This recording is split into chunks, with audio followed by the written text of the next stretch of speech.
Shalom pemirsa sekalian, senang sekali saya Pendeta Rubin Adi Abraham bisa menjumpai Anda lagi dalam program Nilai Kehidupan. Hari ini kita akan membahas sebuah kebenaran perihal pujian dan penyembahan. Nah, sebagai umat Tuhan kita harus memuji dan menyembah Tuhan.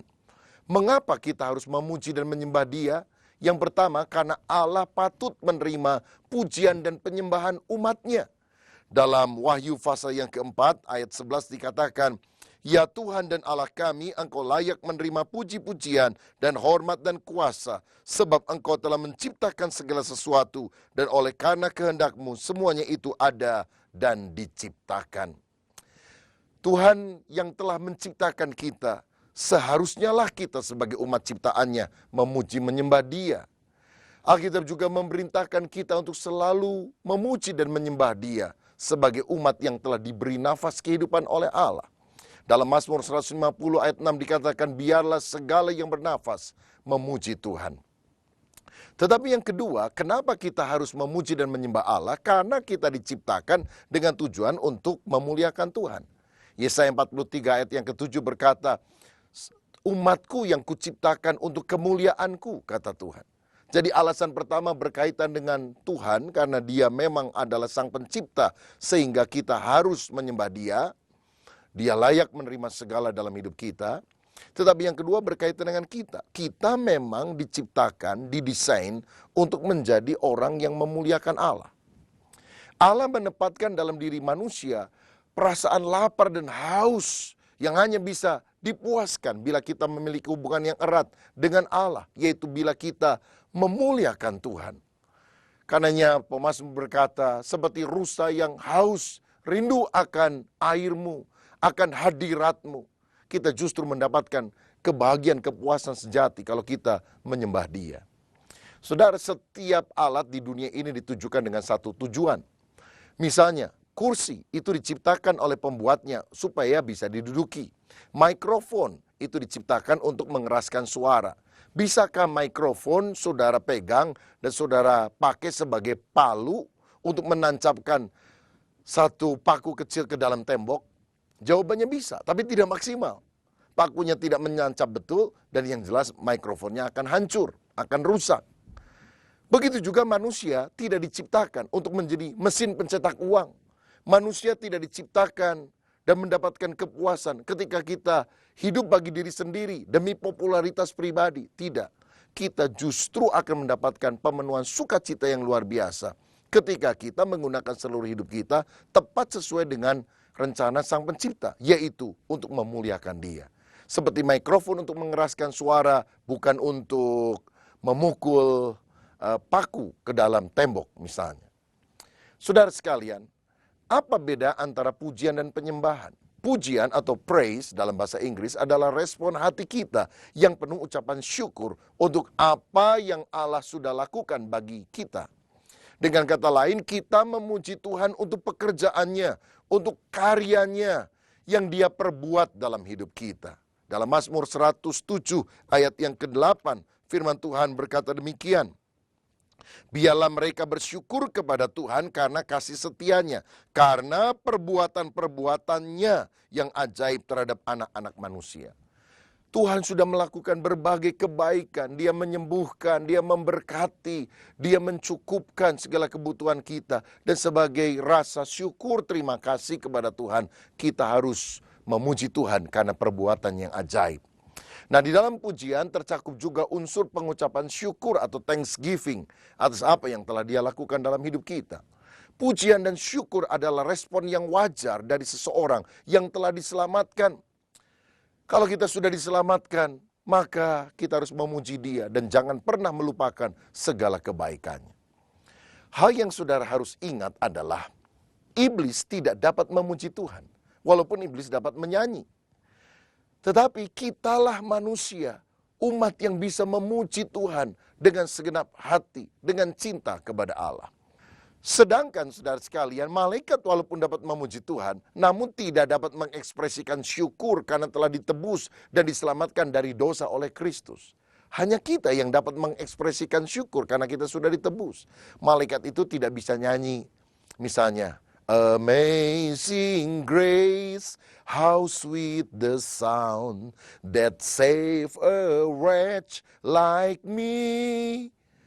Malaikat tidak bisa berkata, sangat besar anugerahnya yang telah aku terima, yang telah menyelamatkan orang berdosa semacam aku. Itu dia tidak bisa lakukan, karena malaikat tidak pernah mengalami keselamatan yang berasal dari Tuhan. Saudara, kita yang bisa mengekspresikan rasa syukur itu, oh luar biasa. Nah, pujian yang kita lakukan dengan segenap hati bagi Tuhan, itu juga akan menyebabkan sukacitanya mengalir di dalam kehidupan kita. Jadi waktu kita menyembah Tuhan, Allah dimuliakan, kita sendiri mengalami dampaknya. Sukacita ilahi ada dalam hidup ini. Bahkan pujian akan mempersiapkan kita masuk untuk menyembah Tuhan. Misalnya dalam Mazmur 95 ayat 1 dan 2, firman Tuhan berkata demikian. Marilah kita bersorak-sorai untuk Tuhan, bersorak-sorak bagi gunung batu keselamatan kita. Biarlah kita menghadap wajahnya dengan nyanyian syukur, bersorak-sorak baginya dengan nyanyian mazmur. Saudara sekalian, jadi pujian itu menghantar kita pada dimensi yang lebih dalam, yaitu penyembahan. Penyembahan adalah respon kasih kita kepada pribadi Allah. Jadi ketika kita menyembah, kita bukan hanya berterima kasih dan bersyukur untuk perbuatan baik yang telah dia lakukan, tetapi karena siapa dia, pribadinya, lebih daripada sekedar berkat-berkatnya. Saya ambil contoh, misalnya kalau ada orang pacaran, lalu si pria ini memuji wanita yang adalah pacarnya. Aduh, kamu kalau bikin kue enak sekali, rasanya wah sedap. Itu berarti karena perbuatan dia yang bisa membuat kue. Tetapi setelah hubungan menjadi lebih dalam, si pria bisa berkata, aku mengasihi kamu. Karena kamu saya lihat orangnya adalah orang yang baik hati. Kamu orang yang jujur. Dan kamu juga orang yang sungguh mengasihi saya. Jadi bukan hanya sekedar perbuatannya, tetapi karena karakternya, karena pribadinya. Berarti kita juga harus masuk dalam dimensi yang lebih dalam, penyembahan, worship kepada pribadinya. Ini berarti suatu tindakan untuk mengenal dia secara pribadi, masuk di dalam hadiratnya. Jadi kalau dalam pujian kita memuji perbuatan Tuhan, tetapi sekarang kita mengagungkan pribadi Allah yang luhur, yang tinggi, yang luar biasa itu. Saudara, dalam bahasa Ibrani, kata menyembah ditulis dengan kata syakah. Dan syakah itu artinya tersungkur menyembah sampai jatuh mencium kaki. Ini menunjukkan penghormatan yang luar biasa kepada Allah. Dan sikap takut akan Allah itulah yang juga harus ada di dalam penyembahan yang kita lakukan. Sedangkan dalam bahasa Yunani, kata penyembah ditulis dengan proskuneo, artinya tukis, mencium. Jadi di dalamnya ada unsur kemesraan. Dan motivasi utama untuk menyembah adalah memberi kepada Allah, bukan untuk menerima. Penyembahan itu penuh dengan sanjungan, pujian, kemesraan kepada Allah. Karena sekali lagi, proskuneo itu artinya mencium. Mencium pipi Bapa Surgawi. Saudara, saya percaya bahkan ketika kita menjalin hubungan yang akrab, kita nggak perlu minta apa-apa, berkat Allah akan dilimpahkan dalam kehidupan kita. Saya ambil contoh. Ada seorang bapak pulang dari luar negeri. 2 orang anaknya menyambut dia. Papa, kata anak yang pertama. Papanya senang, dia taruh 2 koper besar. Lalu dia siap untuk menyambut rangkulan anaknya. Ternyata anak pertama merangkul koper papa. Langsung dia buka. Weh, ada coklat, ada mainan. Dia langsung masuk ke kamar. Mainkan mainan yang dibawa oleh papa. Aduh, papa kecewa. Memang itu mainan buat dia. Tapi bukankah itu berarti si anak rindu kepada berkatnya, mainannya, bukan kepada pribadinya. Tiba-tiba anak kedua kemudian berkata, Papa. Dan dia lari, merangkul papanya, mencium pipi papa. Dia bilang, Papa selamat datang. Saya senang papa ada di sini. Papanya bilang, nak kamu pingin apa dari papa? Saya nggak pingin apa-apa. Saya hanya ingin papa ada di rumah, menemani saya. Oh, bayangkan saudara, hati bapak mana yang tidak terkesan oleh sikap anak tersebut. Karena dia mencium pipi papa penuh dengan kemesraan. Dan papa tanpa diminta berkata, di koper kedua ada mainan lebih bagus, ada coklat lebih banyak. Kalau kurang apapun yang kamu minta, papa akan berikan kepadamu. Saudara, karena itu hidup di dalam penyembahan. Bukan hanya sekedar karena berkat-berkatnya, tetapi to kiss, ada kemesraan. Kita datang ke hadirat Tuhan. Nah, penyembahan itu penuh dengan sanjungan, penghormatan, dan kadang ditandai dengan keheningan menanti di hadirat Allah. Jadi bukan hanya dengan kata-kata pengagungan saja, tapi kadang hening, tenang di hadapan Allah. Tapi roh kita naik ke hadirat Dia. Allah ingin kita bukan hanya melakukan penyembahan sebagai suatu tindakan ibadah saja, melainkan Allah ingin kita menjadi penyembah.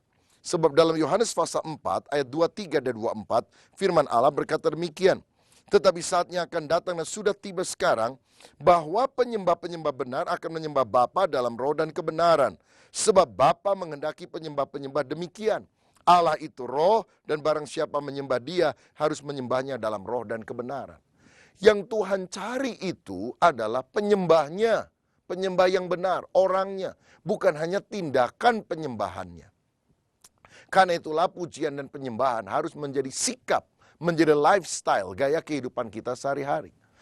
Tuhan tidak terpesona kalau kita sekedar, waktu di gereja menyanyi, memuji, nyembah Tuhan dengan kata-kata yang luar biasa. Tapi ternyata sehari-hari di rumah, di tempat kerja, kita itu tidak suka memuji, menyembah Tuhan. Saudara ingat, yang Tuhan cari bukan hanya sekedar tindakan penyembahannya. Satu produk yang keluar dari hati kita. Tetapi Dia benar-benar mencari hidup kita. Dia mencari penyembahnya. Dan kalau kita menjadi penyembah sejati, pasti penyembahan otomatis mengalir keluar dari kehidupan ini. Nah, sekarang saya ingin ajak saudara untuk melihat beberapa kebenaran mengenai pujian. Yang pertama, kita harus sadar bahwa puji-pujian adalah tahta Allah. Mazmur 22 ayat 4 berkata bahwa Allah bersemayam di tengah pujian umat Israel. Allah bersemayam, bertahta di atas pujian umatnya. Memang pujian tidak membuat Allah menjadi raja, karena memang Dia adalah raja, walaupun kita memuji ataupun tidak memuji Dia.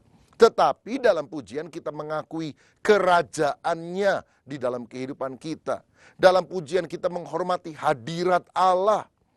Kita juga kehadiratnya masuk karena darah Tuhan Yesus yang telah menebus kehidupan kita. Dalam pujian kita menghormati hadirat Allah. Saudara sekalian, pujian menyebabkan Allah diagungkan, ditinggikan dalam hidup kita. Jangan salah pikir. Jangan berpikir kalau kita tidak memuji Tuhan, maka Allah itu kurang tinggi. Allah ditinggikan atau tidak ditinggikan, Dia tetap Allah yang maha tinggi, bukan? Tetapi ketika kita meninggikan Dia, sebetulnya kita merendahkan diri kita serendah-rendahnya di hadapan Tuhan. Dan berkata, hanya Engkau yang layak untuk disanjung. Dia harus makin bertambah-tambah, aku harus makin berkurang-kurang. Dan satu poin yang penting adalah, kita bisa masuk hadirat Allah karena apa? Karena darah Yesus yang telah menebus kita. Sehingga kita bisa masuk melalui darah Yesus sambil membawa pujian. Kita tidak masuk ke hadirat Allah karena kuasa pujian. Tapi karena darah Yesus yang telah menyucikan kita. Dan karena darah Yesus sudah menyucikan, kita masuk ke hadirat Allah dengan membawa korban pujian. Prinsip ini harus kita tangkap dengan benar. Karena di dalam Ibrani pasal yang ke-10 ayat 19, dikatakan demikian, Ibrani 10 ayat yang ke-19, jadi saudara-saudara, oleh darah Yesus kita sekarang penuh keberanian dapat masuk ke dalam tempat kudus. Jadi oleh darah Yesus kita masuk ke tempat kudus, ayat 22. Karena itu marilah kita menghadap Allah dengan hati yang tulus ikhlas dan keyakinan iman yang teguh. Oleh karena hati kita telah dibersihkan dari hati nurani yang jahat dan tubuh kita telah dibasuh dengan air yang murni. Darah Yesus yang menyucikan membuat kita bisa masuk ke tempat kudus, masuk ke hadirat Tuhan dengan korban pujian. Nah, bila Allah hadir, Dia bertahta di atas pujian, maka Dia akan bertindak. Saya teringat sekian tahun yang lampau saya memimpin pujian di dalam acara kebangunan rohani di Stadion Utama Senayan Jakarta, Gelora Bung Karno. Saudara, ketika kita sedang menyanyikan pujian bagi Tuhan, tiba-tiba saya perhatikan di salah satu sektor, ada kelompok orang-orang yang sepertinya nyanyinya lagu lain. Kalau kita misalnya nyanyi, Allah kita heran dan besar, dia nyanyi, dalam nama Yesus ada kesembuhan. Lalu saya perhatikan, rupanya ada seorang yang datang itu pakai tongkat, saudara. Dia tidak bisa jalan. Tapi waktu nyanyi, dia lempar tongkatnya. Dia mulai jalan. Dia disembuhkan. Pendeta belum menyampaikan khotbah. Doa kesembuhan belum dipanjatkan. Tetapi ketika kita sedang memuji menyembah Allah, hadirat Allah turun. Dan orang yang sakit disembuhkan oleh kuasa Tuhan. Bukankah pujian penyembahan itu sesuatu yang sangat luar biasa? Berikutnya, puji-pujian adalah senjata rohani kita. Dalam Mazmur 8 ayat yang ketiga, firman berkata, dari mulut bayi-bayi dan anak-anak yang menyusu telah kau letakkan dasar kekuatan karena lawanmu untuk membungkamkan musuh dan pendendam. Jadi Tuhan telah memberikan kekuatan itu dari mulut bayi-bayi, seperti yang dicatat oleh pemazmur. Ayat ini dikutip langsung oleh Yesus dalam Matius 21 ayat 16 dengan kalimat, belum pernahkah kamu baca dari mulut bayi-bayi dan anak-anak yang menyusu engkau telah menyediakan puji-pujian? Jadi pujian adalah dasar kekuatan yang diberikan Allah kepada umatnya untuk membungkam musuh, yaitu membungkam iblis. Iblis kita bisa stop mulutnya melalui pujian penyembahan. Saudara tahu setan itu paling alergi terhadap pujian. Karena pujian itu dapat mengikat kekuatan setan. Sehingga dia tidak bisa bergerak dengan leluasa. Kalau saya bacakan dalam Mazmur pasal 149 ayat 5-8. Kita lihat kuasa daripada pujian itu sangat dahsyat. Biarlah orang-orang saleh beria-ria dalam kemuliaan. Biarlah mereka bersorak-sorai di atas tempat tidur mereka. Biarlah pujian pengagungan Allah ada dalam kerongkongan mereka. Dan pedang bermata dua di tangan mereka. Untuk melakukan pembalasan terhadap bangsa-bangsa, penyiksaan-penyiksaan terhadap suku-suku bangsa, untuk membelenggu raja-raja mereka dengan rantai, dan orang-orang mereka yang mulia dengan tali-tali besi. Ini merupakan bahasa nubuatan simbolisme bahwa di dalam nyanyian pengagungan, dan juga di dalam pedang bermata dua, pedang roh, yaitu firman Allah, ada kekuatan untuk mengikat orang-orang kuat, yaitu kuasa-kuasa kegelapan yang ada di udara. Saya teringat di dalam Alkitab sebuah contoh. Ketika Saul diganggu oleh roh jahat, maka setiap kali Daud diundang datang memainkan kecapi dan menyembah Tuhan, menyanyikan pujian bagi Tuhan. Apa yang terjadi? Setan tidak tahan. Dia langsung lari di tengah pujian. Jadi pujian adalah senjata rohania untuk mengusir kuasa-kuasa gelap. Beberapa kali di dalam pelayanan, tiba-tiba saya melihat ada orang kesurupan, manifestasi. Apa yang saya lakukan? Saya mendekati dia, menyanyikan pujian, kemuliaan bagi nama Tuhan. Saya menyembah Tuhan. Misalnya saya nyanyi, dalam nama Yesus ada kemenangan. Ketika kita sedang memuji Tuhan, mengklaim kata-kata firman Tuhan, bahwa iblis sudah dihancurkan di atas kayu salib oleh Yesus. Itu orang kesurupan tutup telinganya, dia teriak, panas, panas, panas. Dan dalam nama Yesus saya usir itu roh jahat keluar. Karena roh di dalam kita lebih besar dari roh yang ada dalam dunia. Pujian itu luar biasa. Ini senjata rohani yang Tuhan berikan bagi kita. Itu sebabnya setan tidak menghendaki kita untuk memuji Tuhan. Karena ada kuasa di dalam pujian umatnya. Namun sebagai umat Tuhan yang menyadari bahwa pujian sangat berkuasa, tetaplah hidup di dalam pujian dan penyembahan. Karena iblis akan lari. Puji Tuhan. Yang ketiga, puji-pujian mengatasi problema kehidupan. Bila kita menghendaki campur tangan Allah yang ajaib dalam situasi yang serba sulit dan mustahil, kuncinya adalah memuji Tuhan. Saudara ingat, Yosafat pernah dikepung oleh negara-negara yang lain. Tapi Tuhan berfirman, maju. Dan yang paling depan adalah tim pujian penyembahan. Ketika mereka sedang memuji Tuhan, dilakukanlah penghadangan Tuhan terhadap bangsa-bangsa itu. Sehingga mereka tiba-tiba kacau, berperang sama sendiri. Sehingga tentara Yosafat hanya menjarah harta dari musuh mereka. Pujian mengatasi semua masalah kehidupan yang ada. Saudara sekalian, karenanya mari kita hidup di dalam pujian dan penyembahan. Contoh yang lain, benteng Yeriko runtuh karena orang Israel bersorak-sorai memuji Tuhan di dalam Yosua 6 ayat 20. Atau Paulus dan Silas ketika mereka ada dalam penjara, seperti yang dikisahkan dalam Kisah Rasul pasal 16. Mereka memuji Tuhan sehingga belenggu lepas karena ada gempa bumi. Dan kemudian mereka bisa memberitakan Injil dan kepala penjara bertobat. Apapun masalah yang saudara alami ketika engkau hidup dalam pujian, ada kuasa yang luar biasa. Allah turun tangan. Dan kalau Allah turun tangan, Dia ratakan jalan kita. Haleluya. Selanjutnya, puji-pujian yang keempat adalah korban rohani. Dalam Ibrani 13 ayat yang ke-15 dan 16, firman Tuhan berkata demikian. Sebab itu marilah kita oleh Dia senantiasa mempersembahkan korban syukur kepada Allah, yaitu ucapan bibir yang memuliakan namanya. Dan janganlah kamu lupa berbuat baik dan memberi bantuan, sebab korban-korban yang demikianlah yang berkenan kepada Allah. Ayat ini menunjukkan bahwa korban yang dimaksudkan adalah pujian, penyembahan kepada Allah, kata-kata yang berkenan kepada Dia. Dalam perjanjian lama, orang datang ke bait Allah membawa korban berupa binatang. Ya, ada sapi, ada domba yang dikorbankan. Dalam perjanjian baru, korbannya bukan lagi sapi dan domba, tetapi pujian, penyembahan, pengagungan yang kita naikkan kepada Dia. Kalau dalam perjanjian lama, persembahan korban itu tidak boleh cacat. Dalam perjanjian baru juga sama. Kita harus menaikkan dengan segenap hati kita penyembahan yang terbaik bagi Dia. Lebih jauh, saudara sekalian, kita harus paham bahwa pujian itu seringkali menuntut pengorbanan kita. Bila kita memuji Allah pada waktu senang, pada waktu semuanya lancar, itu memang baik. Tapi itu bukan korban. Korban itu sesuatu yang sakit. Dan ketika kita sedang mengalami beban yang berat, rasanya sulit sekali memuji Tuhan dan berkata Engkau baik. Tapi kita tetap mengucapkannya. Seperti Ayub ketika mengalami penyakit yang luar biasa, seluruh hartanya habis, seluruh anaknya mati. Dia berkata, Tuhan yang memberi, Tuhan yang mengambil, terpujilah nama Tuhan.